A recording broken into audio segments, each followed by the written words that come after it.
Okay, so for this third video, we're going to discuss the incredibly important concept of homeostasis. Homeostasis is the maintenance of a fairly constant environment in the body.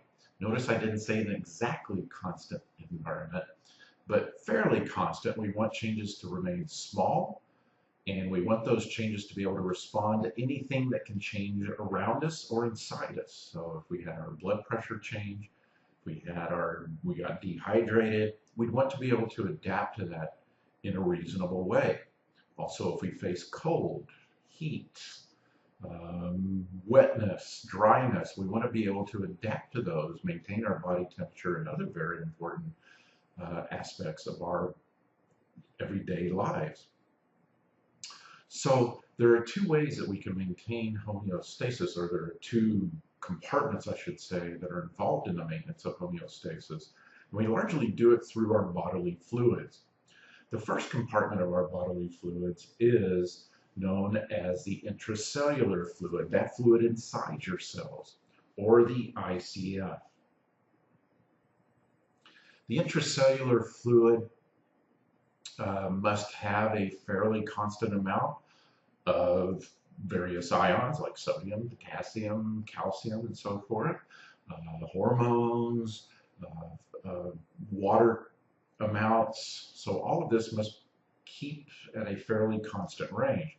In addition, we also have to be concerned with the extracellular fluid, or the ECF. And this is the fluid that flows between your cells or tissues. When we talk about fluid in between tissues, we'll specifically address that as interstitial fluid. So interstitial fluid, extracellular fluid, largely the same thing.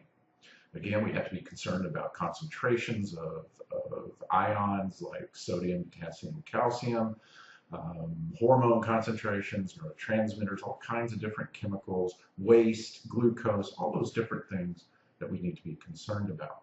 Now, how do we maintain these concentrations in these two compartments of fluids? Well, the first major mechanism, the one that affects well over 90% of all mechanisms in the body to maintain homeostasis, is called negative feedback. And let me draw the graph out here really quick. And so negative feedback is going to involve small changes within the levels of some substance that we're looking at. Okay, so we want to maintain those levels somewhere in between those dashed lines. Now, the key here is that they need to stay small. And so you notice that as we get up to a level that is up in here, right in this region, then that's getting too high. That's getting too high above normal, and it's approaching that dashed line. We need to employ techniques. The body needs to have techniques and mechanisms to lower that back down to this valley, right, or to get it at least to the mid-level. That would be ideal. Let's say, for instance, this is blood glucose, arguably the most important of all homeostatic mechanisms in the body. If blood glucose gets too high, we know this can lead to issues. Too much blood glucose in the body leads to all kinds of damage to various structures, and it leads to a condition called diabetes mellitus, right?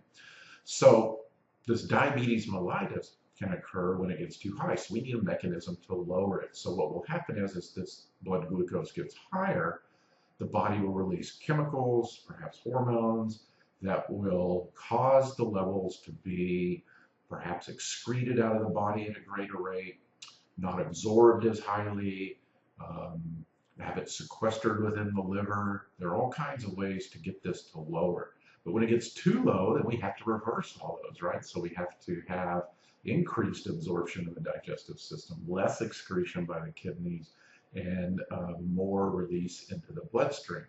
And this is a constant balancing act throughout the day. When you eat, you're going to upset it. When you don't eat, you're going to upset it. So you've got this constant movement and shifting in homeostatic regulation.